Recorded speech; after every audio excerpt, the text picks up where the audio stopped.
brand new purple light, friends. Brand new purple light, friends.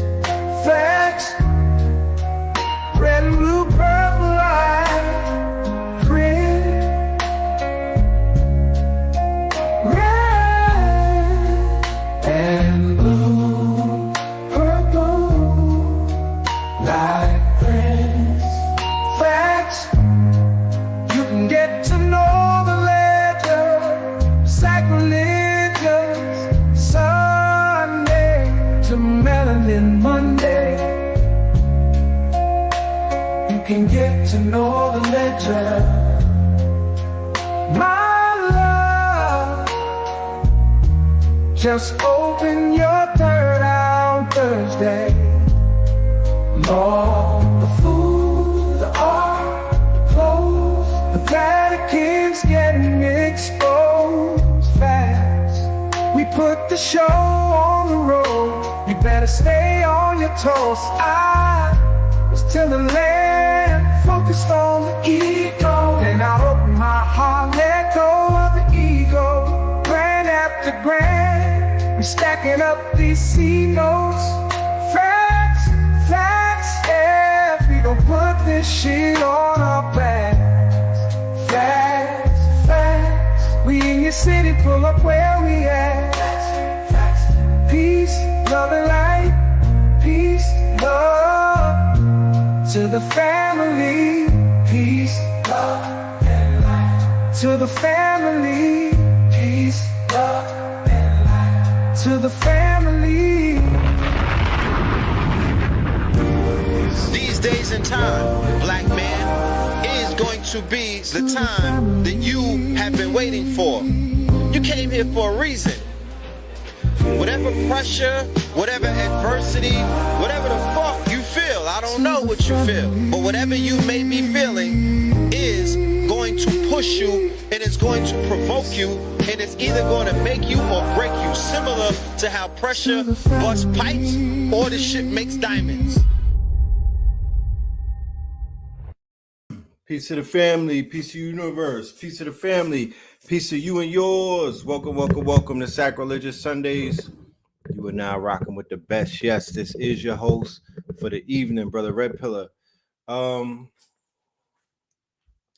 we sound on the audio how we sound on the audio? All right.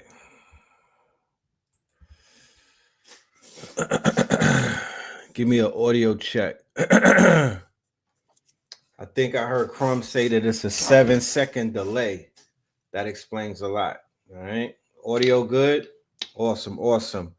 Peace to the family. Thank you. Welcome. How's everybody doing tonight? We are in the building. Welcome, welcome, welcome. I wasn't going to do this. I've been getting ready for Charlotte, but I was like, let's go live. Let's get a good hour or something in.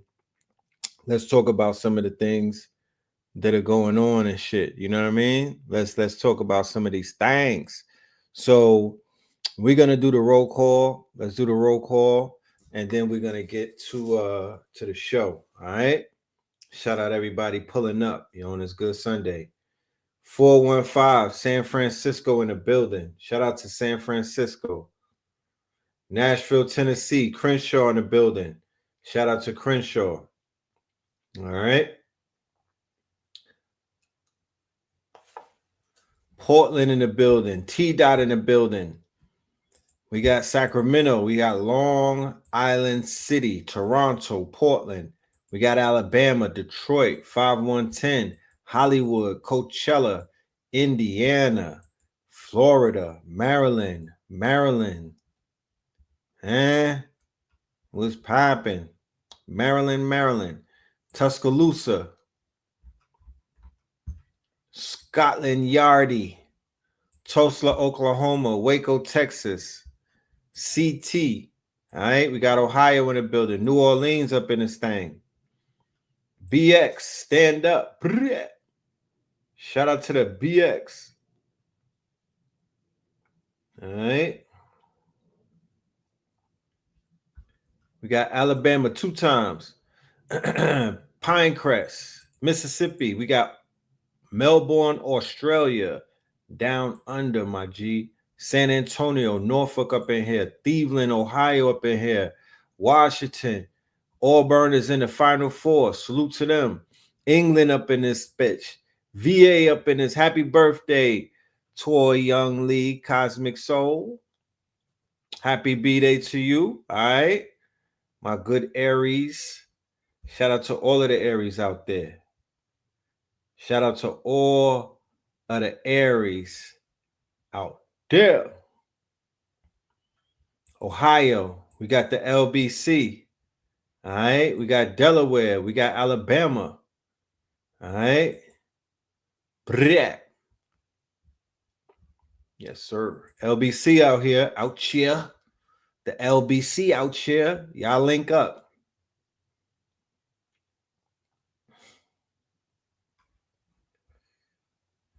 Bedford, New Bedford, Massachusetts. All right. New Bedford, Massachusetts. Okay. Okay, you 44. You turning 44. That's what's up. That's what's up. That's a very powerful age right there. That's a powerful cycle. You know, many things will begin to open up for you in the 44th year. So do your thing. Okay. Where's my North Carolina people at? Y'all getting ready for tomorrow or something? Where's my NC? Where's my South Carolina and my NC family? Y'all been awfully quiet on the roll call. All right.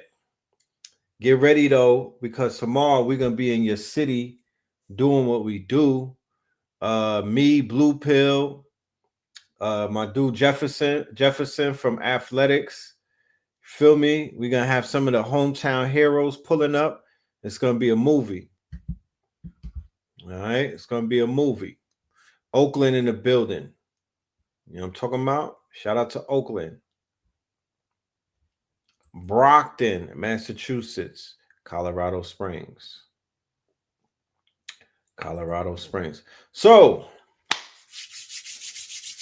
few things going on in these streets. We'll get to the announcements a little bit later.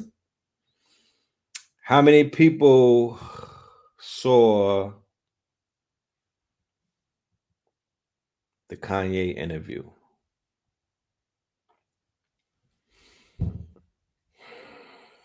How many people, because I think they just dropped it.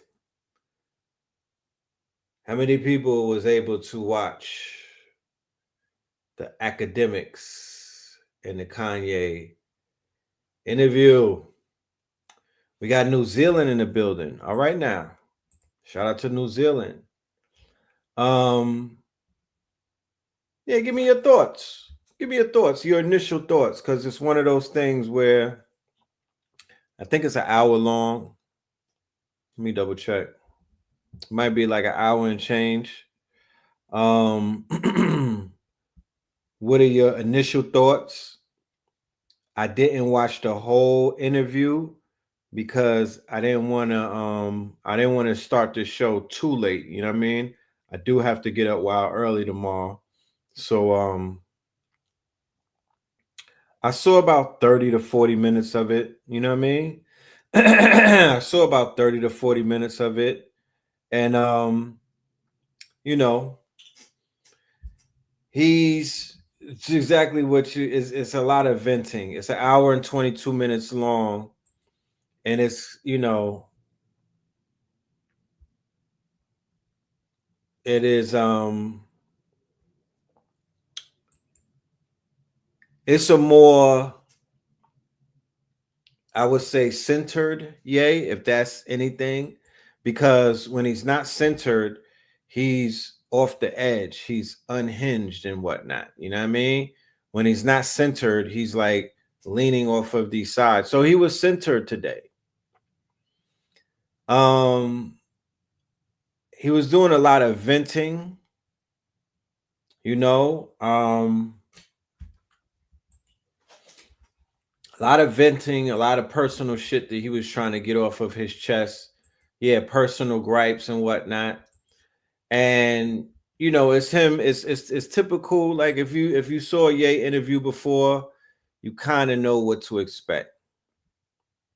You kind of know it's very Kanye-esque. Yes, you know what to expect. He's wearing a black robe with a hood, with a pointed hood on it. Some people will say that that's KKK. I would say yeah, to the naked eye, to the layman, that is KKK. However, if you wanted to be deep with it, if you wanted to be quote unquote woke, you could be like that's a depiction of the Moors in Spain. You know, when you get into the Moors in Spain, you will come across uh, pictures, and you will come across history of the Moors prior to the rise of the KKK running up in Spain, and this was some of the attire that the anglicized Moors were wearing and whatnot during their ceremonies. Yeah, the Moorish Brotherhood. I don't know if I want him to explain that. I don't necessarily know if I want him to explain that. Remember, anybody that's in fashion, you know what this is. Design language, right? There's a communication that takes place in the fashion world where you have an open communication with another with everybody else through your fashion. And it's almost like when you're a painter and you're doing art, like the Basquiat's of the world, you know, the fact that you would have to explain it takes away from the interpretation of what exactly it is. Right? Um, and he's definitely being anti because there's a SWAT sticker on it as well. However, the SWAT sticker, the Confederate flag, and the quote unquote hood, the KKK outfit, all of those have a historical origin. It's a learning moment, but nobody would put the shit on. The average person wouldn't just throw it on. You got to know what the hell you're putting on and whatnot. So his design, and even the two birds, the two vultures that you saw him promoting, the Germany coat of arm, I believe that's a Saint Maurice coat of arm. The two vulture heads, the two black birds and whatnot. That's what he was when he was doing the vultures rollout. That's what he was wearing. All of this shit is Moorish, right? And if you go back to his album, the one that he did with Most Def, no, if you go back to the Most Def album, he has the Moors on that album, and that's the one that Ye produced. This might have been 2010. I forgot what year it was, but it was with Ye and Mos Def. And then on the Ye merch line, when he dropped the album from Wyoming and whatnot, he was pushing the images of the Moors and Noble Drew Ali. So he is well versed in some of these things. He speaks about the Moors in an interview when he's talking about the movie with Angela Jolie called Malefic or whatever the name of it is. And he spoke of it in that interview. So he knows what's going on. Bro needs a hug. Bro needs a friend in this late term in his life who he pushes everyone away. You can't necessarily make new friends, you know, this late in the game that you could be like, yo, that's my day one and everything. So who's gonna be the friend that he needs? You know, it's a sorry state of affairs and whatnot, and just in term of, you know, he's a reflection of what a lot of humanity is going through these days. It's not an isolated incident. We don't want to put him out there like it's just him. It's not just him. There's a lot of people going through that right now. They feel betrayed. They feel like nobody loves them. They feel like they don't have support and whatnot. They feel like they've been used. There's this big thing about people feeling used and whatnot, having fatigue and whatnot from being used, being sucked, being like the host to a parasite. And I see the conversations taking place. And it's a warranted pushback in his conversation. I'm not going to be dismissive of his pushback. I'm not going to be quote unquote, I'm not going to indict him and judge him for expressing himself.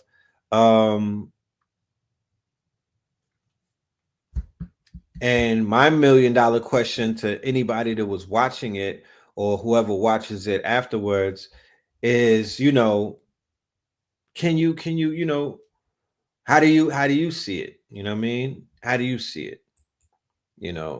When is being too honest? When is honesty too honest? You know what I mean? When is being too honest kind of like creeping to the realm of clout chasing? Because he was given a lot of clout chasing. And when I say that, what I mean is he is an attention whore. And even in the interview, he was coming across like he wanted to be fake controversial in order to get some type of attention. The delusions of grandeur are busting out of the seams and whatnot. And it's understandable, it's a dwindling star, like Blue Pill said. It's a dwindling star. He's not a supernova.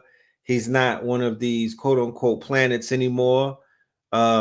He's a dwindling star. So the fury, the Gemini fury, like you said, it's understandable. It's understandable. Once again, I don't have a diagnosis for the man right now as I pay attention to what his moves and how he's moving, and ultimately what he's saying between those lines and whatnot, because you got to read between the lines, right? If this was an album rollout, it was the worst album rollout in history.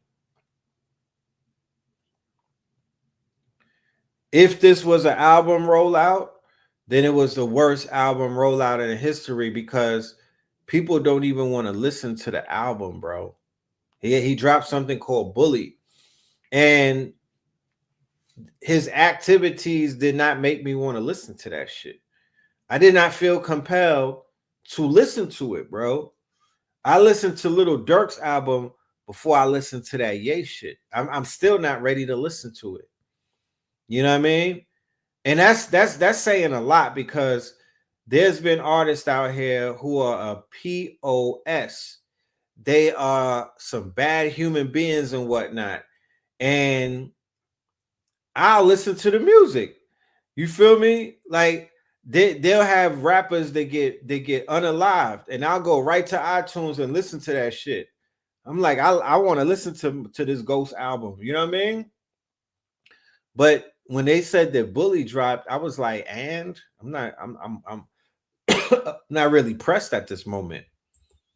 I didn't even know we were in the midst of a rollout, my nigga. I didn't even know we was in the midst of a rollout. Like, what the fuck? So it's can he redeem himself? Well, he can't change who he is. So to redeem himself is kind of difficult, because literally this is who he is, and this might be who he remains to be, until he decides that he doesn't want to be here anymore. Of course, we're going to miss him when he's gone. The same way that we'll miss a lot of people when they're gone and whatnot. The type of energy that he's giving off is the type of energy that he wants to be gone. You know what I mean? He wants to be gone. He doesn't want to, he's not happy here. And that's unfortunate. You know why? Because it didn't have to be that way.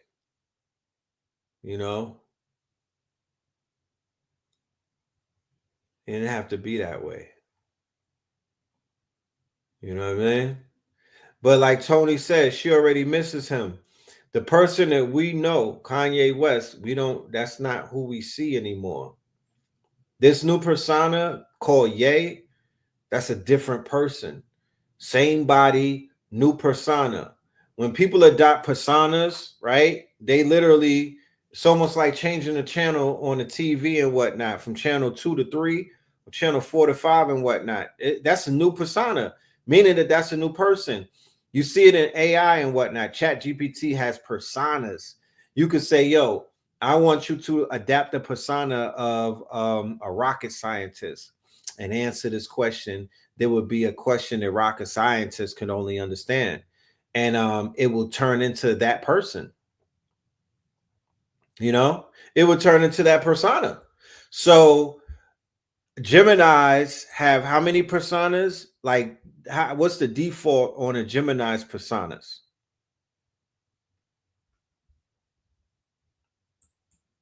You said everybody was coming for him and he defended himself. Right, but there's still a way to go to war, bro. You feel me? There's still a way to go to war.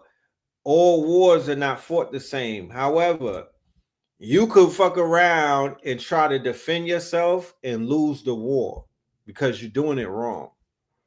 Where's the proof? He had a diarrhea of the tweets, my nigga.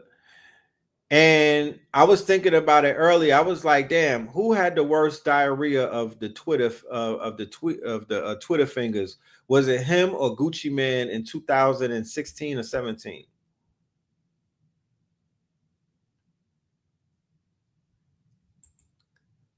You know, I think it was him. I think it was him because he stooped real low and he went and attacked somebody else's children and whatnot. You know, and he won't apologize. He's not apologizing. You know, he's going through a Pluto square Chiron, and it's not easy. Yeah, it's not easy, man. It's not easy. Is it gonna make him stronger? Is the $1 million question. What don't kill you make you stronger? Is it gonna make him stronger? Because I'm willing to ride it out with people going through shit. We all going through something. I'm willing to ride it out as long as it's gonna make a nigga stronger. You know what I mean? I'm willing to ride it out. I'm not going to just sit here and throw rocks at him and divorce, you know, my support of him because he has mental health issues. Remember, he got rendition and they fucked around and they played with his brain. Whatever they did to him, they MK Ultra'd him. So it's like, I can't stand next to you, my nigga, at the bus stop because you was out there talking crazy about the kids, my nigga. And if I know anything about how that ends up in the long run, I don't want to be standing next to you because niggas is gonna hop out. Somebody's gonna see you one day. You know what I mean?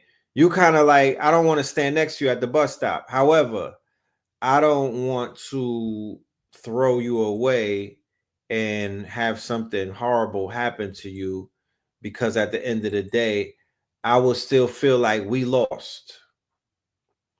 If somebody was to get you, I would feel like that's that. I would feel like they hit a score on the team in a sense. You know, he's still an arbitrator of some type of truth. He's still an arbitrator of some type of truth. He still is going after some of the same people that I've gone after before, you know, to kind of like shine a light on a specific group of people. I get it. I get it. You said the public talk bad about Krishan, baby. Yeah, granted.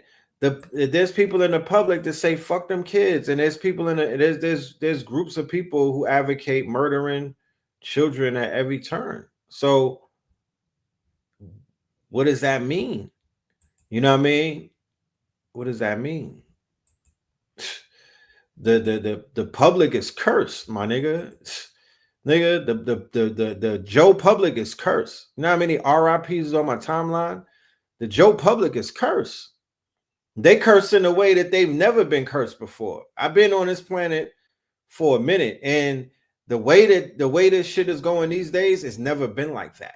Even in the crazy ass grimy 90s, it was never up like this.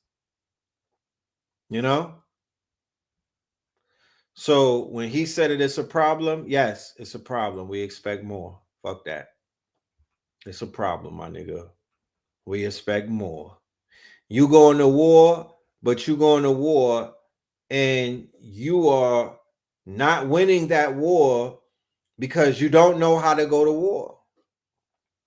That's bad, to go to war and then have the people who you need to be rooting for you rooting against you because you going to war real sloppy, my nigga. You falling on your sword. You know? He said, just say you're a Kanye stan and keep it moving. All these mental gymnastics to justify Ye self-hate is laughable. You're too intelligent for this nonsense. He's wearing a Klan hood. Simple. Once again, I would think, I'm surprised that you're surprised. I would think that you would be more educated. And I would think that, I'm having this conversation with an educated audience. And, I would think that you was a part of that quote unquote audience. However, I'm not here to judge nobody because everybody has their limits based on their studying and based on, the level of study that they're at. You know what I mean?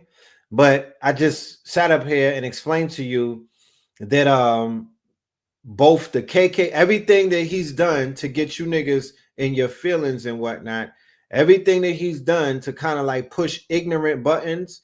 Because when he does certain things, if you're not ignorant, then you won't be in your feelings and it won't push your button and you won't say that he's self-hating. You'll be like, damn, this nigga is a disruptor. The way that he kind of tries to teach people, he puts himself on the cross. The swastika is not, it's not a bad thing, right? I don't give a fuck if he's saying how, nigga, the symbol of a swastika is not a negative thing. We are not going to allow that shit to get thrown in this ignorant ass basket where you niggas get triggered by every fucking thing that you see, right? And you give symbols power over you. I'm just not here for that. I don't do that. I don't, I got past that in life, And when I was studying shit and I came across the Moors and they had these KKK hoods on, I was like, wait a minute, are the Moors the KK? You know what I mean? I was confused, but then I did the studying and it made sense. The swastika, the Confederate flag. I'm in my feelings. Oh my goodness, he's down with the Confederacy. But then Little John and the East Side Boys had it. A whole bunch of people in the South showed you that. And then when you do the knowledge, right, about the real history of the Confederate flag and the tribes, the Indian tribes who had adopted that, then you're like, okay, it may be a little bit more to this. That's all I'm saying. It's just more to certain things. I don't, show me something that I could really react to. Yes, everything is perspective. Is he self-destructing? Yeah. Does he have a little bit of self-hate? Yeah. Is he quote unquote spiraling and whatnot? Yeah. Is all of these niggas spiraling? Yeah. The fuck? I'm not gonna turn into the niggas pointing fingers at somebody that's crashing out as if all of these niggas ain't crashing out. It's a whole bunch of people crashing out on their own levels and whatnot. You know what I'm talking about? So it is what it is, man. It is what it is. I don't wish harm on that man. I don't wish harm on him, but I do wish that he gets his shit together.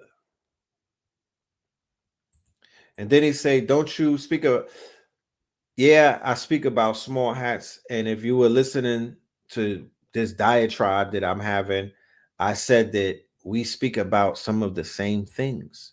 He's fighting some of the good fight because he is a frontliner when it comes to critiquing a group of people that a bunch of people are very scared to critique. I said I give him that. However, they're encompassing his whole existence and whatnot, to whereas when you hear him talk about them now, they got more real estate in his head than he has in their head. He's not even, the way that he's referring to them these days is from a victimhood perspective, in a sense. For real, for real. He's not making it, it's not sexy, bro. You know what I'm talking about? He's not teaching. Whatever he needed to teach, he already taught it about 3 years ago when he said what he said. He ain't say nothing new ever since. He's just talking about me, what they're doing to me, how they froze this. I'm the king, and I'm that, and I'm that, and I'm not entertaining that. I'm good on that. When it gets into shit like that, self-aggrandizations and all of that, I'm good. It's just a turnoff for me. Everybody has their limits, right? Everybody has their boundaries. Me, I'm just personally saying he crossed that line with me a while ago. I'm good on him. God bless that man, and God bless his art and his skill and his craft. God bless the children. But yeah, I'm good right at this point. I don't need, my cup is full when it comes to that. My cup is full, He's got the aging starlet syndrome. Pfft, talk about it, talk about it. And then you said that, then he said he was jealous of Kendrick. And it's like, when is being too honest a detriment? Like, some things you could keep to yourself, but whatever. I'm not gonna tell. There's gonna be mad channels that'll be Charlemagne, I'm sure, Charlemagne the God, and a whole bunch of other people. They're going to tear into him. They're gonna tear him down. They're gonna. He's low hanging fruit, right? He's low hanging fruit. So they're gonna beat on that pinata and whatnot. And I'm good. I'm not gonna play that. I'm not gonna be a part of that peanut gallery. But let's rally behind our bipolar brother. That is a fact. Right. You go ahead and rally behind him and let me know how that works out for you. You know what I'm saying? Because, I agree. You should do that. He wants to be, he's a fucking jealous. He's a, yeah. He's on a video talking about he's evil. He's taking low blows and attacking dead people like Virgil. And then his way out of that is, I'm evil. I'm evil. Come on, fam. I'm more let down than anything. Come on, fam. Come on, fam. Shit petty, man. I thought more of him. Kind of did. I thought more. Do you approve of him contaminating his black bloodline? Nah. He doesn't even approve. So why would I approve of that? He don't even approve. He said it in an interview. He don't even approve. He acknowledged that. You know what I'm talking about? Yeah, I'm only rallying around my children, not some grown man that's in the end. Thank you, man. Like, can't rally around no man in the industry, man. You said why? He's just a man like everyone else. True indeed. True indeed. But every single day on this planet, man is judged. Every single day on this planet, there's a lesson to be learned that man will teach you. So every man on this planet gets tested, and they have the ability to either fail that test or pass that test with the tools that they were given by either their parents or other people who protected them. Come on, Red. If that was you, we would have your back too. Thank you. I appreciate that. I don't believe you, but that's I like the flattery. It's a battery, and that's cool. But You know, Redman said he has no rapper friends. Yeah, you know, and he is definitely free to judge what he sees and whatnot.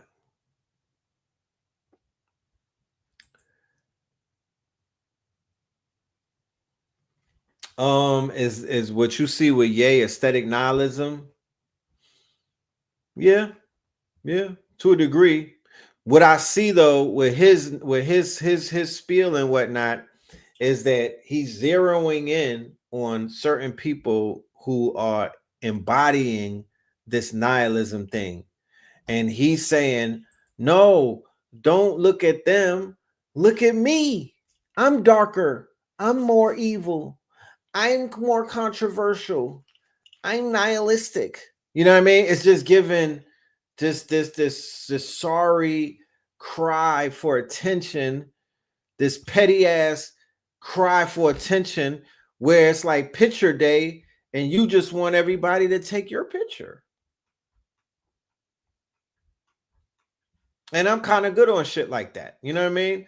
I don't approve of behaviors like that. That's bitch assness. And I get on this. You want people in the audience might want me to get on here and throw capes on this nigga and try to save him. And he's acting like a broad. And I'm like, nah, I ain't doing that. This is tough love. Yeah, it's the villain arc, but it's like it's an unnecessarily villain arc. I was ready to beat J. Cole up when he dissed that man and said false prophets. Real talk. Like I put J. Cole on a no-fly list when he did all of that false prophets and he was trying to come after Ye. I'm like, man, like he's kicking him when he's down. J. Cole got his karma. J. Cole got his karma for hitting on the low-hanging fruit. I was tight. I was like, how dare this nigga, this fake woke nigga. But you know, once again, you stick around long enough, some of your heroes will turn into your villains. You know, and it's an unfortunate thing, man. It's a heartbreaking thing to see. It's a heartbreaking thing to see because he's turning into he's not turning into the type of villain that we could root for. He's turning into a one of these, a super villain. A super villain. Ye has way more coverage than J. Of course. That's why I was tight when J. Cole had the audacity to try to hit on him. I'm like, nah, son, that nigga, he's way more political than you, bro. He's way more frontline than you, J. Cole. You just cosplaying.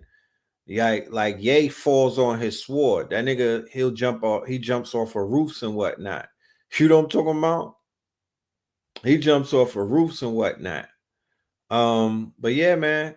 Shout out to everybody that watched it and will probably watch the interview as a result of this conversation. You know, I would love to hear what y'all think. You know what I'm saying? I'm gonna drop the interview in the chat right now. I would love to hear your thoughts. You feel me? This is not one of those things where it's just a monolith. You don't gotta, you know what I mean? This is how I feel. This is my thoughts. This is how I'm seeing it and whatnot. By all means, everybody is entitled to see things the way they see it. You know, you said it's called schizophrenia. You think he got schizophrenia? You know, is that what you see?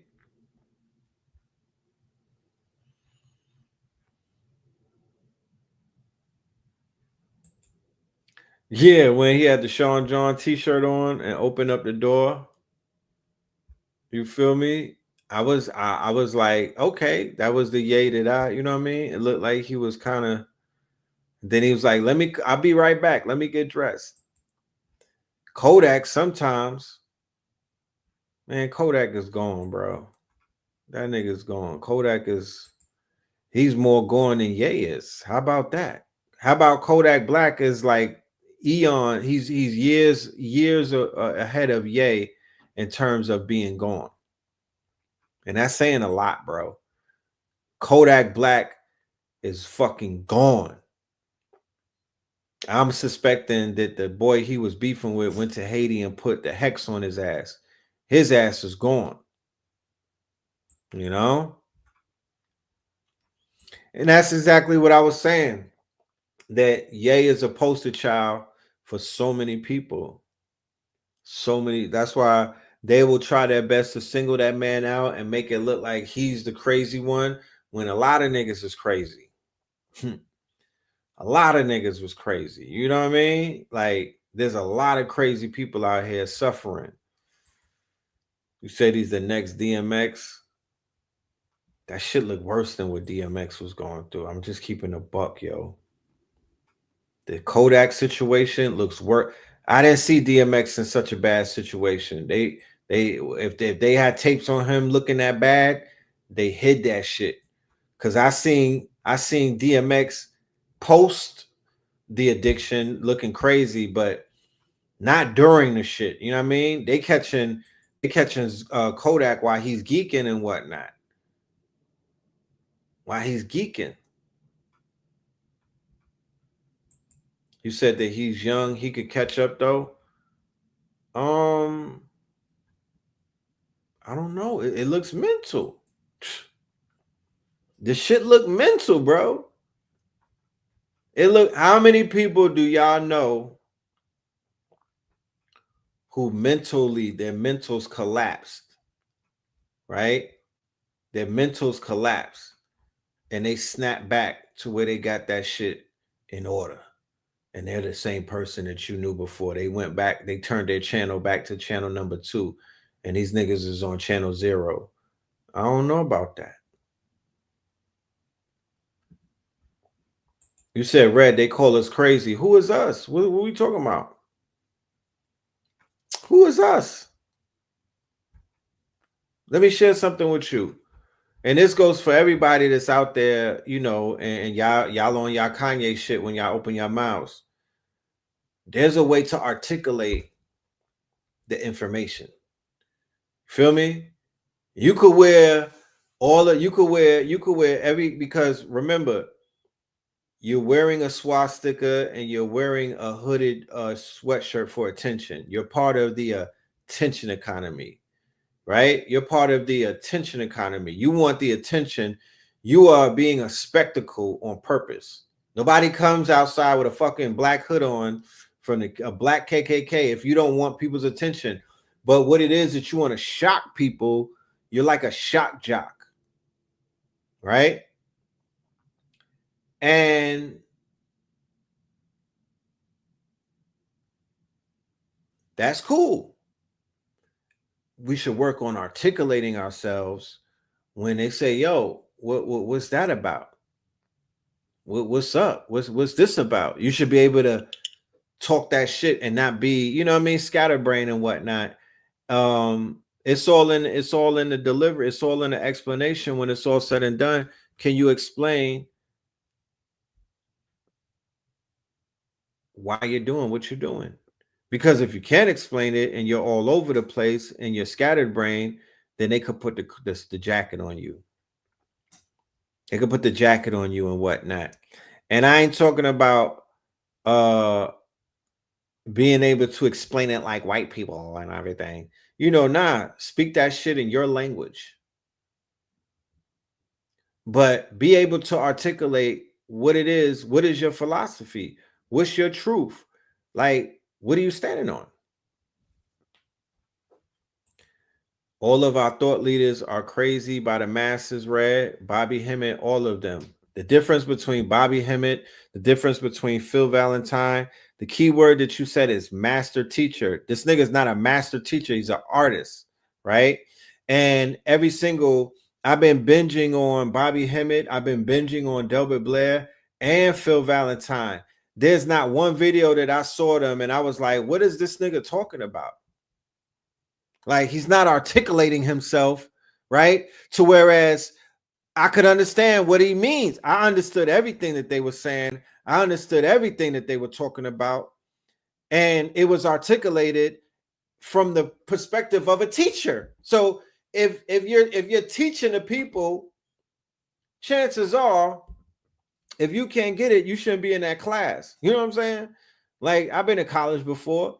There's minors and majors. There's some classes that I couldn't survive in because I'm like, I don't understand what the fuck they talking about. You know? But the teachers, don't compare the teachers and their teaching to somebody who's not necessarily teaching like that. You know, even when Bobby was saying things that were considered to be outlandish, he was still in, but he wasn't drawing outside the lines like that. So that would be the difference. But yeah, everybody was, they said I was, I don't know what Red Pill is on. Well, I don't know what Twin of them is on. They wearing all of this weird jewelry, shit like that. But then when somebody came to me and wanted me to articulate, yo, why are you wearing them cuffs? Yo, why are you wearing the ankh? Yo, why are you doing this? Why are you doing that? I'm like, all right, let me break it down for you. What are these crystals about? All right, cool. Thank you for asking. Da, da, da, da. So, and once again, there's nothing wrong with that. You're an artist. So once again, as an artist, you have design language. Artists, certain artists and whatnot, there are artists out there that don't even do interviews. They don't talk. They just dress a certain way. Their music speaks to what their mind state is at.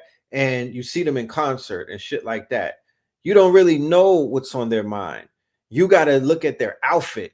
You got to look at how they're dressing, and they'll be like, this person is in their dark era because they're in all black. This person is in their rock star era because they're wearing spikes and shit like that. This person is in their quote unquote, their Buddha era because they're wearing linen and fucking chancletas. You know what I mean? It's a design language. Then you have the mundane niggas that just wear designer. That's just some basic shit. You know what I mean? That's almost like a fucking default at this point. There's nothing special about it. It's like getting the Toyota off the lot and it's a fishbowl with stock rims and whatnot. There's nothing special about it. You wearing designer and what, nigga? That's a starter pack. You know what I mean? Then you have the eccentric artists and they're wearing like shit that you be like, wait a minute. And it starts a conversation. People get to talking, but you're confident because you know that underneath it all, you have a design language. There's a philosophy behind why you're wearing a fucking kilt. Remember that? Remember that era? Niggas was wearing kilts and whatnot. Or why are you wearing the same boots that firefighters wear? Like, what's that about? People wear they do shit like that. They speak through their clothes because they're artists. An artist should not even be doing interviews and whatnot and talking. Now artists are doing podcasts. Now artists are just running their mouth about shit. Now artists, nigga, where I come from, artists didn't even talk. Them niggas didn't even talk, bro. You know what I mean? And keep it a buck with you, some of the more famous artists in the music industry that these days are the ones who are exclusive and elusive. Right? Elusive and exclusive. They're mysterious. They don't do interviews. They're not on social media. They're not out there venting and whatnot. You know what I mean? They're not a mystery anymore. So that's just for the artists out there. I was just throwing that out there because I know that I got artists in the audience and whatnot. Don't feel compelled to follow the footsteps of damn near any of these people that you see running around doing it the wrong way in some sort of, carve your own lane. Carve your own lane. But know that the game has changed and it's the same way. And it's changed and it's the same as it ever was, if that makes any sense. I got to go watch PDF. You said Sade is a great example. You know, let the music speak for yourself. I mean for the artists who decide that they want to be artists and they're living in that fucking persona. I'm an artist, but I'm not. I'm a mix between an artist and a whole bunch of other things. You feel me? And my persona of a teacher occupies some of the same lanes as the persona of an artist. Two different people, though. You know what I'm saying? So I respect those artists who don't really run around letting people into their brains and their minds and whatnot, because as an artist, right? Why would I invite you into my what will you invite anybody into a gold mine to just come and rummage through your mind? Would you invite strangers into a diamond mine of yours? No, you would give them a guided tour and they would have to pay to go through that mine. That's when you release your album. That's when you write a book. That's when you put a movie out. 11/11, right? All Moors go to heaven. You feel me?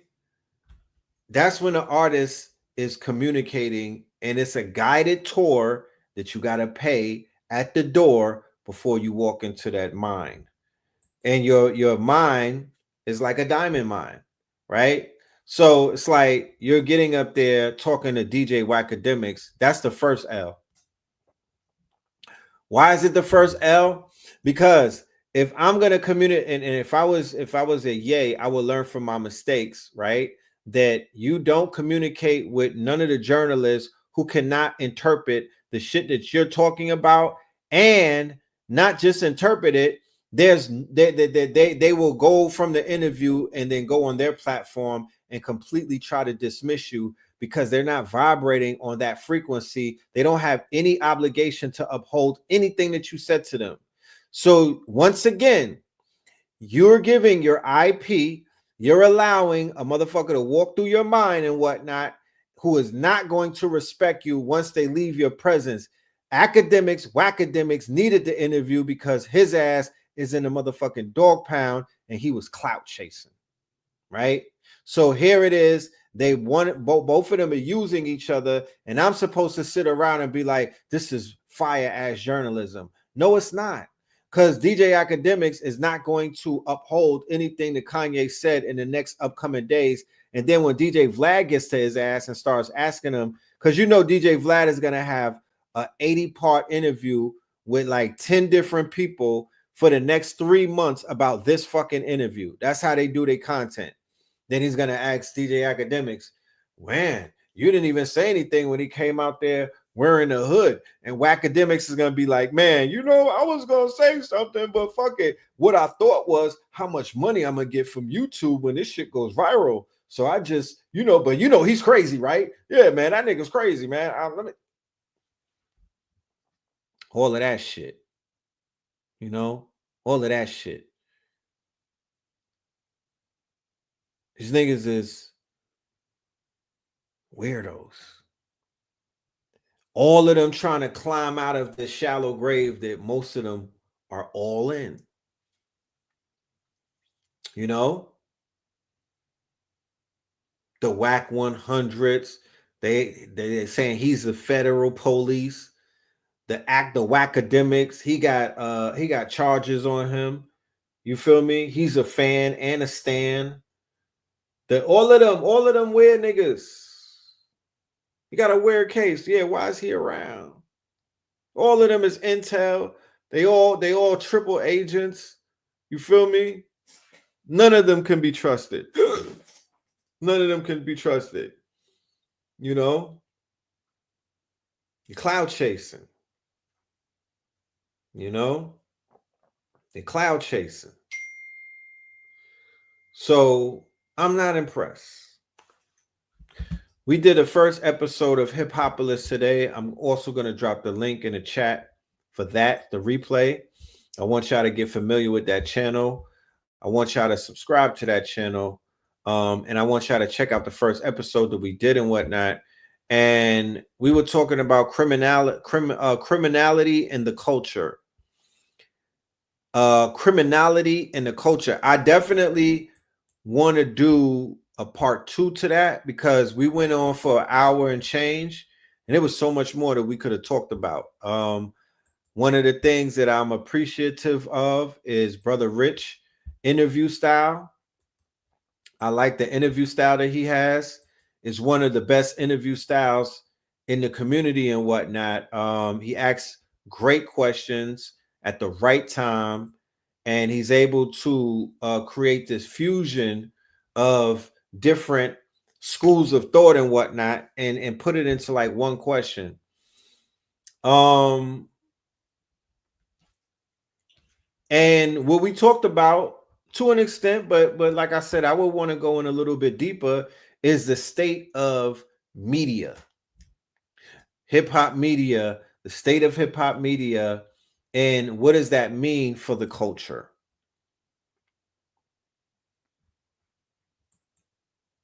So we are going to step into that role of hip hop media. I don't want us to be the only ones. You know, in a perfect world, we could give birth to like 10 different channels or platforms and whatnot who stand on their own. And then we could come together and form Voltron and do like big reviews, year-end reviews, shit like that. We need women. We need some of the young gods and whatnot, not YNs. We got enough YNs running around causing ruckus and whatnot. We need young gods, YGs. We need young goddesses. We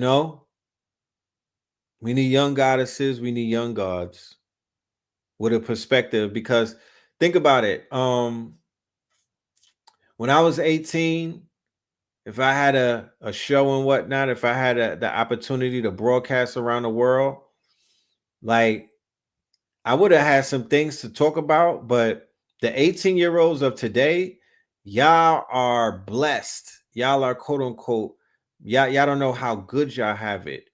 Y'all are getting consciousness at a wild young age.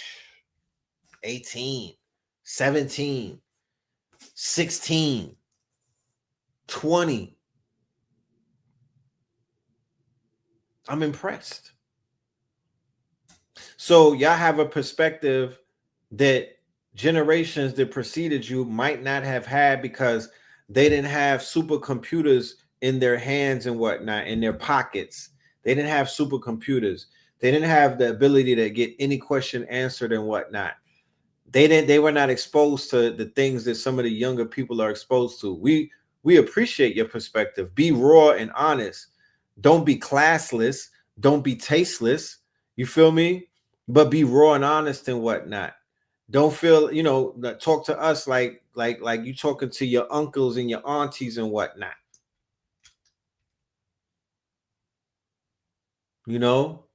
But the same way that what's his name, Charlemagne, has the black effect, right? Remember, this is a channel. And it's cute and everything that we have a channel, but the channel is not where the power is. The platform is where the power is. And if anybody was to stack the deck so you could prepare yourself for the future and maybe your children and whatnot, while it's available, while you still can do it, while you have the opportunity to do it for a low cost, I will focus on building my platform. This is a channel that they could just fucking take. It's not a platform. When you build a platform, nobody could take your platform. You could platform other people when you have a platform. You don't got to wait for nobody to platform you. You platform yourself.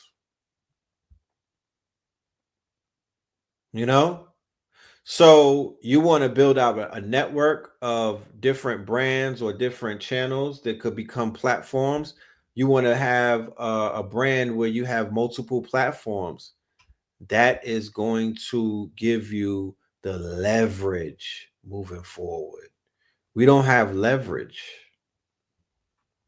We had leverage when we had platform. We don't have as much leverage as we had because we don't have platform. So we should be building that. I have an acronym called PREAM. Platforms rule everything around me. PREAM, get the money. You know? So we got Hip Hopolis. We need like 9 other channels and whatnot. And from there, we could build our own platform. Men lie, women lie, numbers don't. We're on the internet. It's a number-driven economy. It's a number. The business model for the World Wide Web or the internet that is number-driven. It's have network effect. It's a numbers thing. So once again, like I said in the episode last night, we have to figure out a way to get our heads counted. Pause. We have to figure out a way to count our heads outside of saying, I got this much subscribers. I got this much followers. My nigga, it needs to be more than that. That's cute and everything, but that's still cosmetics. It's not real. What's their email and what's their number? Do you know that? Fuck the at Instagram. What's the email and what's the number? That's a real contact. You know? That's when you could start saying you got somebody's information. What's the email and what's the phone number? You know? Start there. Because they're not giving you that on these channels. The platform owns that, but you don't have that. I do need a seasoned woman's perspective. You feel me? That's definitely what I need. I definitely need a woman's perspective. In a perfect world, I would love a daytime podcast or a daytime talk show with a group of some sisters, what they call crones and whatnot, right? I would love to hear their perspective. Dame Dash is trying to build a platform. Yeah. Dame Dash be putting out movies that are fucking horrible, though. For real, no disrespect. He puts out movies that promote black on black death all of the time. The shit is horrific. I'm not on that. You know?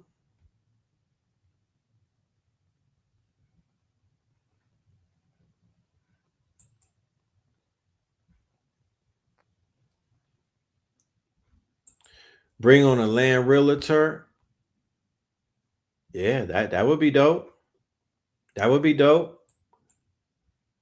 I would love to see like a daytime talk show the same way that Oprah was bringing, introducing us to all of these entrepreneurs and businesses. There's so many businesses in Atlanta, so many businesses just in the South, Midwest, North, West. Like, I would love to see a daytime talk show where we just pedestal the entrepreneurs and the business people, and then be able to pick their brains and ask them certain questions about trials and tribulations and the pros and cons and, you know, all of that stuff.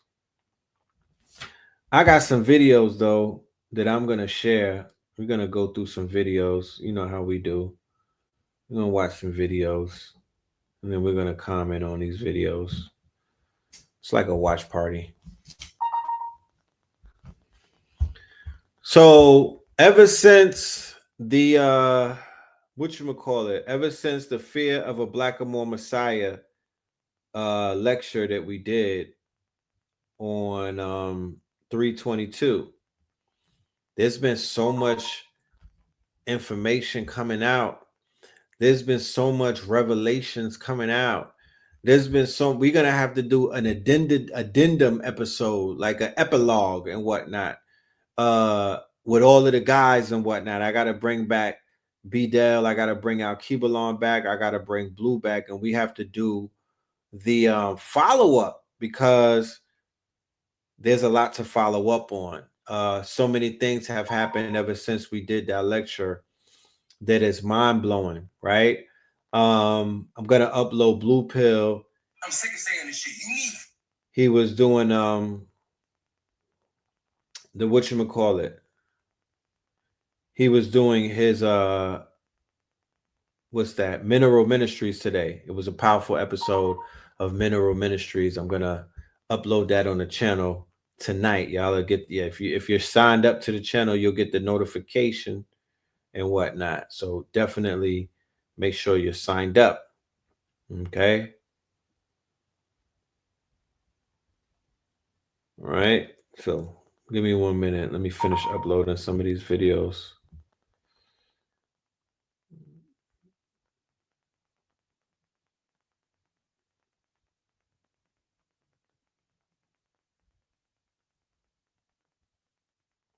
Can you help me?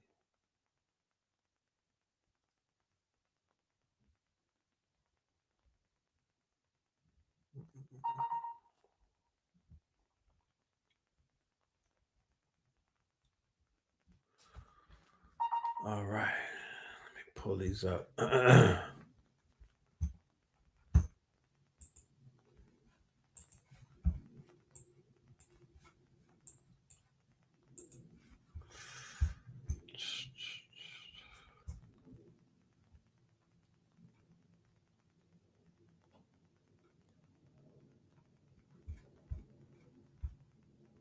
Yeah, I like that real estate idea for the real estate show.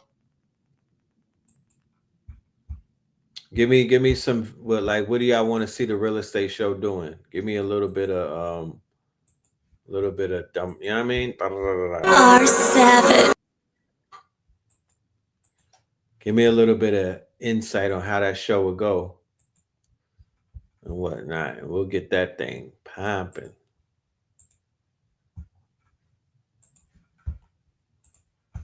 Pyramid code document.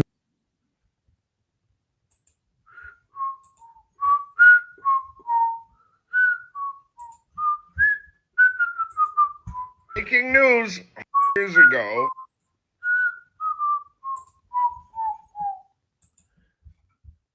In the meantime, between time, anybody in Charlotte in the audience, we want to remind y'all that we were going to be there tomorrow in Charlotte. All right, let me show the flyer real quick. We are going to be in Charlotte, North Carolina. If you are out there, we look forward to meeting you. We will be at a report called the Clean years before. Even 3501 Tryon Avenue at the Voltage Lounge. We will be at the Voltage Lounge tomorrow. All right, let me put the flyer raw, unfiltered. It's gonna This be is the great Blue Pill, and special guests. We got special guests opening up. We're gonna have vendors. Sounds like science fiction. Food. We're gonna have music. All of the things that you need to make an event powerful and unforgettable. We'll have it in the building. KTLians style. You know what I mean? We'll be in Charlotte, NC. If you want your tickets, be sure to scan them right now. They will cost more at the door. 3501 South Tryon Street, Voltage Lounge. Red and Blue Pill in the building. This one is a cannot miss. Make sure y'all are there for this. Okay. Make sure y'all are there for this. I don't care what part of North Carolina you in. Pull up to Charlotte. Make it an event. You know what I'm talking about? Doors open up at 5 p.m. 5 p.m. and they close when we want them to close. Type shit. You know what I mean? That's right. Yeah. And then right after that on 4/4, we're going to be on 4/4. We're going to be in Virginia, Richmond, Virginia, at a pop-up shop, meet and greet from 5 to 9. And then we're going to be at the RVA Boombox from 9 to 1 a.m. A. Rashid, Red Pillar, and Blue Pillar. Please make sure that you're there for this. Do not miss it. You know what I'm talking about? This is another epic event that we will be doing. And of course, for the month of April, me and this good brother right here are coming back to join forces. And we're going to be doing a fantasy complex industry reloaded. That is our April classes started on April 11th. April 11th, which is a Friday. That will be our first class going all the way up to May 2nd. Be there for that. Be there for that. All right. So, yeah, let's go ahead and watch some of these things. So, y'all saying with the real estate show, the allodial deeds. Yeah, man. Did anybody see Erica Badu as Sarah Bartman? Yeah. Construction loans, how to flip homes. Okay. Buying land and how to protect it from the clear people. Okay. Tax liens. Okay. How to finance homes, the tiny homes, or the off-grid farming type shit. I like my thing is family compounds. That's my thing that I'm into. I'm really into family compounds these days. I go online and search. Conscious Connections is coming. Conscious Connections is coming. We actually I don't want to talk too ahead of things, but Conscious Connections is coming. Please believe that is coming. You see, they picked up the balloon popping show for Netflix. Arnett, the lady, the African sister. Yeah, they picked that shit up for Netflix. And the flyer got a white hand holding a balloon. There was never no clear people on Pop the Balloon before. And they in Arizona. It's a lot of clear people in Arizona. So you see that they kept that shit melanated. And they about to pour bleach all over that. So you're gonna see Pop the Balloon swirling episodes and what. Get ready for that. They're gonna make that shit DEI. They're gonna make it DEI, on Netflix. And it's coming soon too. And the African girl from Issa Rae's show. What's her name? Was she a virgin, allegedly? She was from Insecure. She's gonna host it as well. Yeah. They said that they sold out. Yeah, so white, it's reverse DEI. They got on a poster of the Pop the Balloon coming to Netflix. It's a Becky's hand. And I was like, I don't remember seeing no Becky's on that show at all. Yeah, Yvonne Orgy. I'm sorry, is that how you pronounce her name? Is it Orgy? How your last name Orgy and you are? She sold me on that character on Insecure. I thought that was her. Pop the Becky. The white people have better reasons for rejecting people. Yeah, because y'all better not get on fucking Netflix and be like, yeah, I rejected him because of his laces on his sneakers. I rejected him because he looked like he read too many books. Come on, fam. You gonna do that on Netflix? I mean, YouTube was one thing, but we gonna do this on Netflix, niggas? Yeah, they gonna swirl it up. They gonna get white chicks from Scottsdale. They gonna pour bleach all over that shit. I could already see it. You know what I'm saying? I could already see it. She's Niger. Yeah, shout out to her. She's Niger. Beautiful sister. So let's check out some of these news stories. One of the first things that came about after our lecture is a new discovery. Last week it was the pyramids. Now we have a new discovery. They are saying that they discovered the Ark of the Covenant. Check it out. Using remote viewing, they found the Ark. Breaking news, Holy Raiders of the Lost Ark, Batman. I mean, literally, the Lost Ark. They found it. 25 years ago, using remote viewing, they found the Ark of the Covenant. Now, what's interesting about this is the CIA released the memo and said, hey, we found it. But they did it in a flood of releases with the Freedom of Information Act. And I think it just kind of went over everybody's head because the remote viewing part of it, people were like, yeah, right. But it also confirms that there is remote viewing. Astral projection is another one that's out there. They talked about aliens. They disclosed in the CIA Freedom of Information Act classified documents that there are aliens. I mean, this is just the tip of the iceberg. And what's funny about this is the timing of it. Just as they happen to find these ancient power sources up under the Giza pyramids that go on for miles that they can't explain.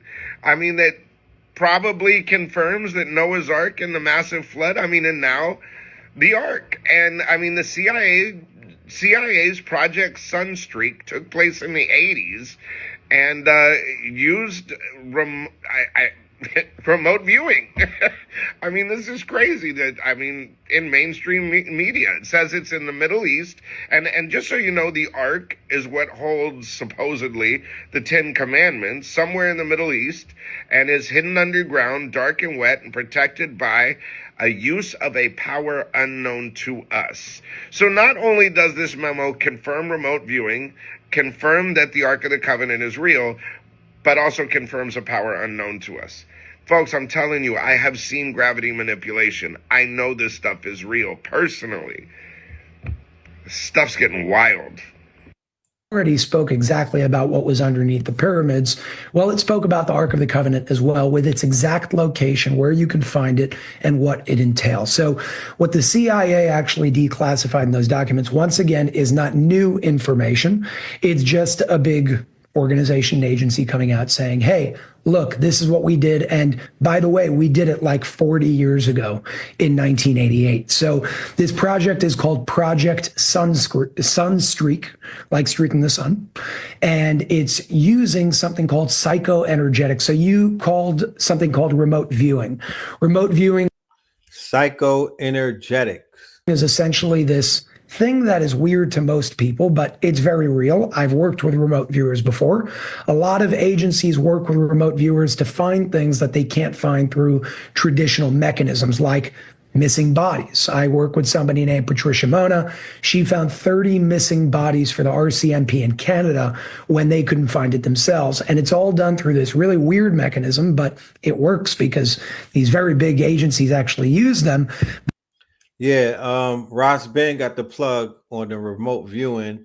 He has a group of Europeans who he's tapped in with, and they did the remote viewing. I seen the video where they did this shit, and they bodied that shit, bro.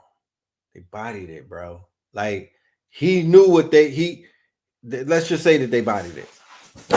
I was sold. I was like, okay, the niggas could see something, right? So let me get back to the video. Yeah, the CIA has been using remote viewing for years. For a long time. This is not wacky stuff. Yeah. It's not wacky stuff, but it sounds wacky because we just don't understand. What do you mean projecting consciousness out to a specific coordinate of longitude and latitude and being able to understand exactly what's there? So they did this in 1988, and I want to read something real quick from their actual declassified documents from December 5th, 1988. It was a session by, they don't give us the name, but it's called Remote Viewer Number 32, which means they used over 30 people in this experiment to do it. This specific session lasted 90 minutes from 9:15 a.m. to 10:45 a.m. on December 5th, 1988. And it says the following. Target is a container. The target is what they're looking for on the longitude and latitude lines. This container has another container inside of it. The target is fashioned of wood, gold, and silver. The target is similar in shape to a coffin and is decorated with seraphim, which are like these gold-looking statues. This target is located somewhere in the Middle East, as the language spoken by individuals present seemed to be Arabic. Visuals of surrounding buildings indicated the presence of mosque domes. And I'm going to tell you right now that I know people are talking about, is it in Ethiopia because there's a lot of, Arabic-speaking people over there? No, it's under the Dome of the Rock, and I'll tell you how we know that in a second. But it continues on by saying the target is hidden underground, Dark and wet were all aspects of the location of the target. The purpose of the target is to bring a people together, meaning a religious object. It has something to do with ceremony, memory, homage, the resurrection. There is an aspect of spirituality, information, lessons, and historical knowledge far beyond what we know. And then it goes on by explaining something which I can elaborate on further of what this means. The target is protected by entities and energies. Yeah. And can only be opened by those who are authorized to do so. This container will not/cannot be opened until the time is deemed correct. Once it is time to open the container, the mechanics of the lock system will be found to be fairly simple. Individuals opening the container by prying or striking are destroyed, meaning they die, by the container's protectors, meaning its energies, through the use of a power unknown to us. Now, it sounds weird, but that's coming from the CIA. Let's not forget that. So, who saw Raiders of the Lost Ark?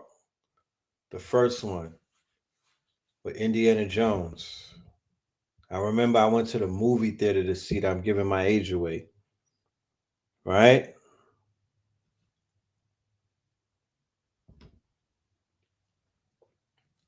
Who saw Raiders of the Lost Ark with Indiana Jones? They were alluding to everything that they just revealed in this clip that I showed you in the Raiders of the Lost Ark. The Nazis were after the Covenant. And what happened when he tried to, his face melted, right?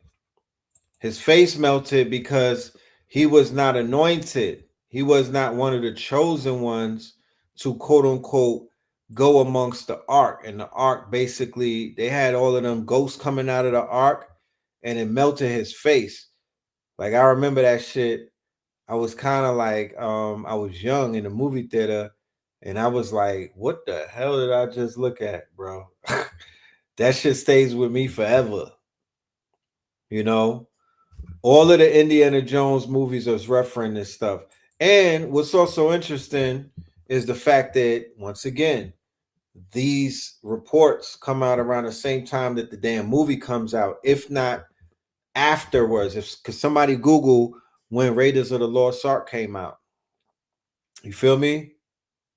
But this is how some of these things work. Once again, they take primary source, and they take a primary source and they turn it into a screen play or a script, and then they shoot the movie and whatnot, but they're incorporating real information in the movies, you know. So it came out in 81 and they said that they did the experiment in like 85. Did they say that? So what came first, the chicken or the egg? You know what I mean? You know. And keep in mind, yes, crystal skull technology was observed in, is that the third Raiders of the Lost Ark? Is that the third Indiana Jones when it was crystal skulls? They was dealing with that. And also, yeah, George Lucas was definitely privy to some information, right? Also, we also have to also keep in mind the fact that they're putting these stories out around the time, right? Because they said it's in the Middle East. And who's in the Middle East causing ruckus? Who's in the Middle East hunting down artifacts? Who's in the Middle East, quote unquote, defacing things? You already know who's in the Middle East doing what they do, you know, because they want to fulfill biblical prophecies and they want to Smithsonian Institute some of these artifacts. And what I mean by that is that the Smithsonian Institute is one of, I'm talking about not just one person, what state of people, what group of people, what state, what illegal state in the Middle East has been stealing artifacts and also destroying artifacts, but they are hell-bent on finding the ark because it ties into their Messiah or the coming of their Messiah. We talked about this extensively in Fear of a Black and More Messiah. One of the reasons why it's about 8 hours is because I might have spent 4 hours on these people, bro. I might have spent about 4 hours on these people, bro. Feel me? We was going in deep diving on this group of people, and we were explaining some of the reasons why they move the way that they move. It's a part of their religion. You know what I mean? It's a part of their religion. You feel me? They take covenants to be evil. Is it real? Hear them Crown Heights people. Exactly. More information. All right. Let's check this out. A report called the Clean Break Report, written by a whole bunch of neocons and Zionists years before, even before 9/11. There was a report called the Clean Break Report, written by a whole bunch of neocons and Zionists years before, even before 9/11. And they were saying that we need, in order to reshape the Middle East in the interest of Israel, we need to go to war with these 7 countries. I never remember the whole list, but it was like Iraq, Syria, Afghanistan, Iran, Somalia, I think. And to this day, we have gone to war with basically every single one of them. Wow. And it was one after the other. The Clean Break Report was explicitly stated that this is how we need to reshape the Middle East in Israel's and America's interest in order to basically control the geopolitical nature of the Middle East. 9/11 just seemed to play directly into the hands of that whole neocon agenda that was the heart of the George Bush presidency. It's so messed up because I have a lot of veterans on the show and some of them are waking up now. It's so tragic to watch because, like, respect to them for fighting for their country and for serving to protect American values. But it's so sad how many of the veterans that come home later have to realize that they were lied to and that they weren't actually protecting American values. Yeah. And check this out. This is a depiction. Hold on. Egyptian tomb looks like. This is what they did to Gaza, right? This is a good animation. Check it out.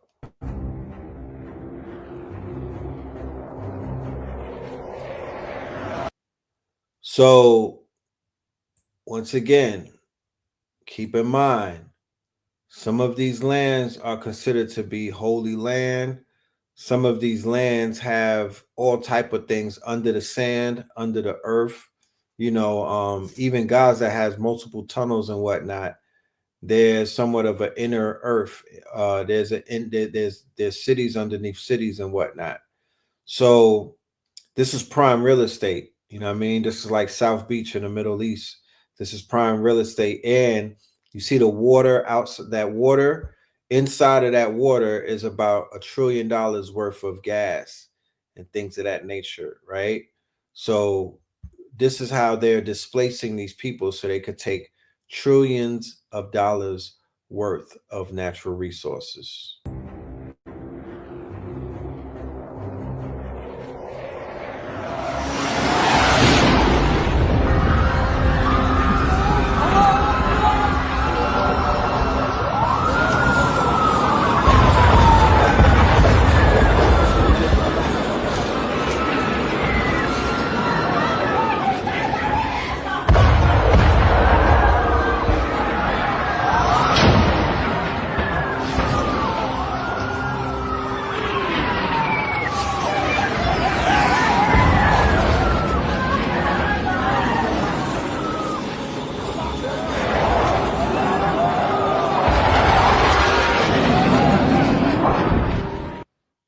So imagine that imagine you had to fight against an adversary who literally comes through with jet fighters overhead and what. They're not just coming in on the ground and whatnot. They bombing them with bunker busters. Right? They're destroying them. They're trying to wipe out bloodlines and whatnot with fighter jets that's coming off of the ocean, bombing them to smithereens. You know, so there's a lot of activity going on over there, and it's a lot of reasons for that. Keep in mind, Egypt is right there at that corridor where you saw the people getting chased to, right? Right at this corridor right here, there's water there's a border that goes into Kemet. You know what I'm talking about? So let's check out some of the recent Kemet discoveries. Until you realize enclosed and filled with. This is raw, unfiltered scientific proof of what the pyramids were really built for. This is what a real Egyptian tomb looks like. Dark, enclosed, and filled with hieroglyphs. But this is the Great Pyramid of Giza, the biggest tomb in the world. The closer you look, the more you realize that this pyramid was definitely not made for burying the dead. Why? Because the materials used to build it are exactly what we use today to create electricity. Let's break it down. Giza was once covered in bright white casing stones, polished to perfection and virtually airtight. These stones were made of limestone from Tura, a quarry 500 miles away. Wait, what? They dragged stones the length of Florida just to make the pyramids look nice and shiny? Not quite. This special limestone from Tura has less magnesium than regular limestone, making it an ideal insulator of electricity.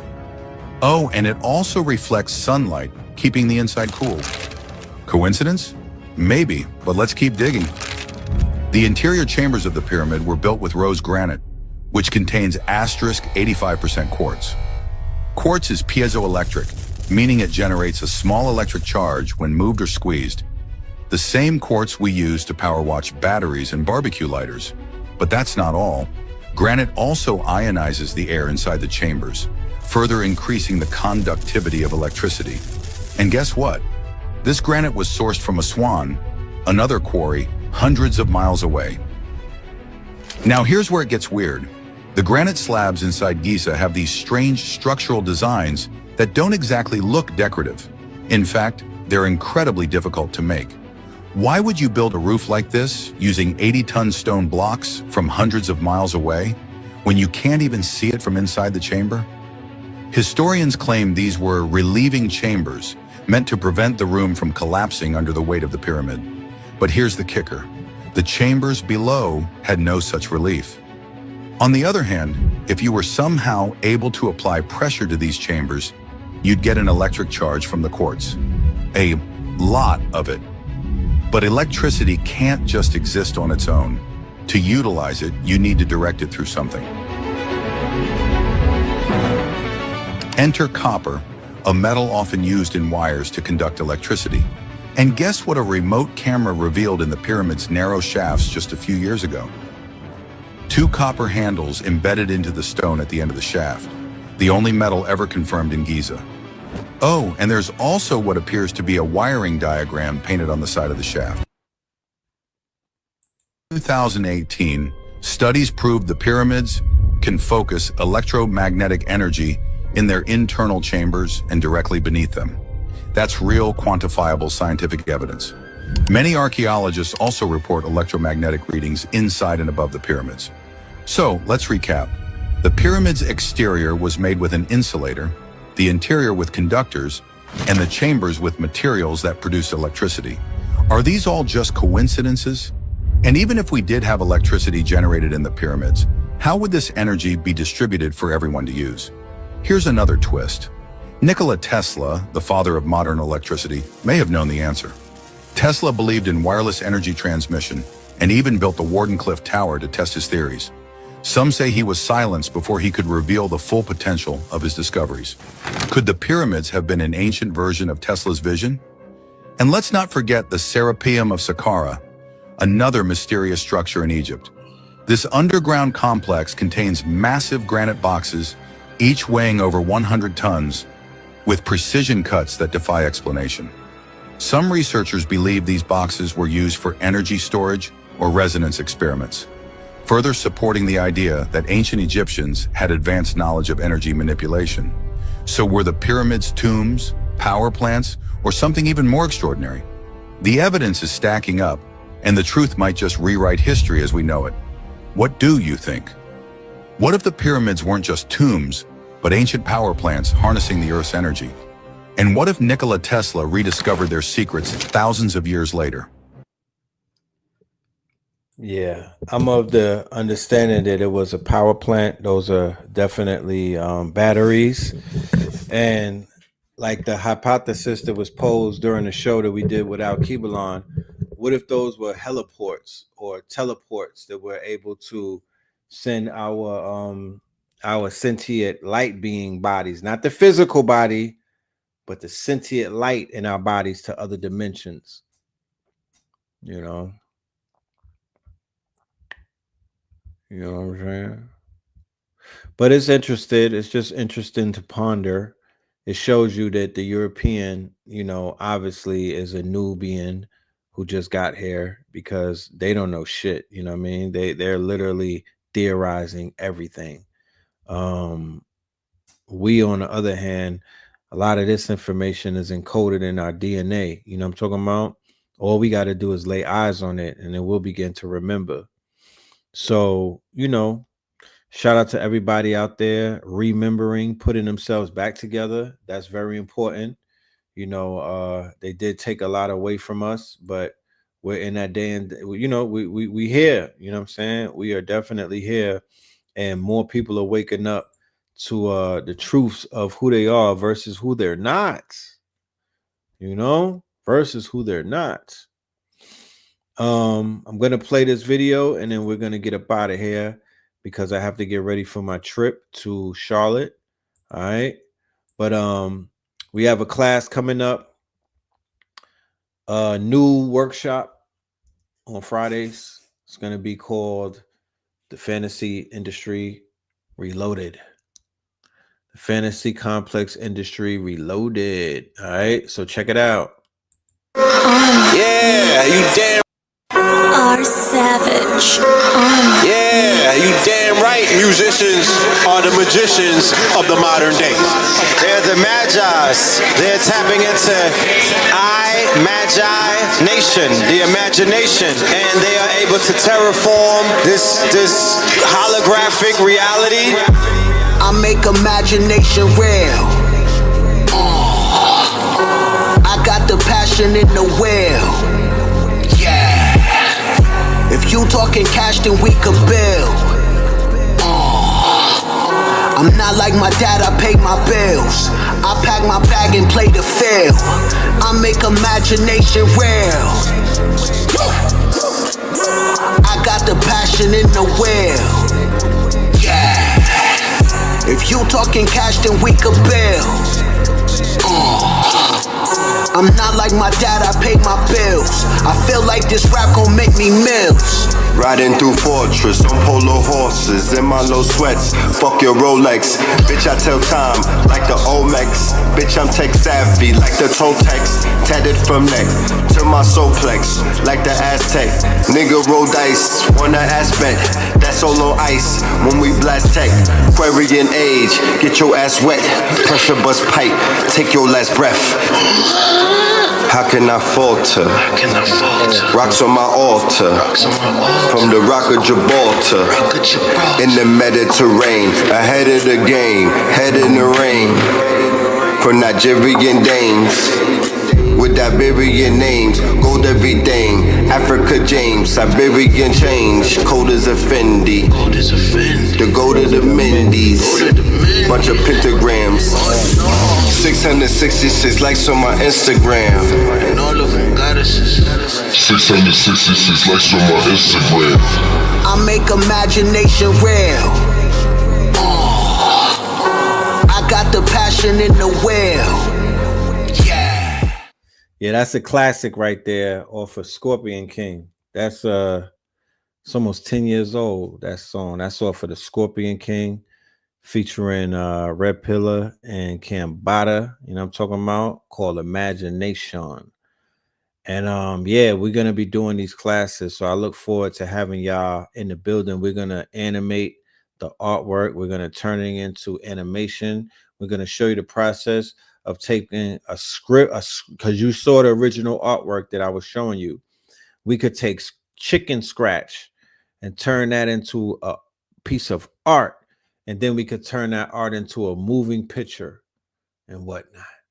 So we're going to be doing that form of magic, that form of quote unquote creativity for the month of April going into May. So look out for that. And, you know, The link is in the bio to sign up to the class, to the workshop featuring me in Spin City. I look forward. And for my alumni, check your email. We sent you a promo code so y'all could get in on the class before that deal is over with. And yeah, man. So with that being said, thank you all. The Twin Pillar album, we are making copies of that. We're doing that. We're getting that redone. So I'll let you know when that ego lands and whatnot. I want to say rise in power to a brother named Da Vinci. I met this brother at Industry about a year ago, maybe 2 years ago, at a photo shoot. And a sister who I know, her name is Sister Ja, the warrior princess. She brought him with her. We had Source Guard had hooked it up, and I met the brother, and he was Ja's brother, her blood brother, and he was a cool brother. He into the rap and everything. He was spitting and whatnot. We did a little video and shit. You know what I mean? And he was a cool bro in Atlanta, cool bro. And found out today that he's no longer with us and whatnot. You know what I'm saying? So I definitely want to say rise in power to the young God. You know what I mean? Yeah, man, rise in power. And I'm sending condolences to his family, to the sister Ja, who is pregnant with child right now. You know how they say that, when a baby comes to this planet and whatnot, they replace the souls that leave the planet. So, it might be an exchange taking place. You never know. But yeah, the brother Da Vinci, man, rise in power, King. And with that being said, I'm out of here. I will see y'all in Melanin Monday. We're gonna go live. So y'all get to see it if you live other places. But you in Carolinas, come and see us in person. Come and get some merch. Come and get some we got merch. We out here merching. We got CDs, we got books, we got t-shirts, we got hoodies, we got gift boxes. You know what I mean? Like, we come and load it up. So we'll see y'all in quote unquote few hours, right? It's gonna be in a few hours. Doors open up at 5. This is it. This is the flyer. 3501 South Tryon Street. 3501 South Tryon Street. All right. And yeah, that's gonna be mañana. All right. Doors open up at 5. We look forward to seeing y'all in the building. Peace, love, and light, y'all. One. Red, blue, purple light. Red, blue, purple light. Friends, facts. Red, blue, purple light. Friends. Red and blue, purple light. Friends, facts. You can get to know the ledger. Sacrilegious Sunday to Melanin Monday. You can get to know the ledger. My love, just open your third eye on Thursday. Lord, the food, the art, the clothes, the Vatican's getting exposed fast. We put the show on the road. You better stay on your toes. I was till the land focused on the ego. Then I open my heart, let go of the ego. Grand after grand, we stacking up these C notes. Facts, facts, yeah. We gon' put this shit on our backs. Facts, facts. We in your city, pull up where we at. Facts, facts. Peace, love and light. Peace, love to the family. Peace, love and light to the family. love and light to the family. These days and time, black man, is going to be the time that you have been waiting for. You came here for a reason. Whatever pressure, whatever adversity, whatever the fuck you feel, I don't know what you feel, but whatever you may be feeling is going to push you, and it's going to provoke you, and it's either going to make you or break you, similar to how pressure busts pipes or the shit makes diamonds.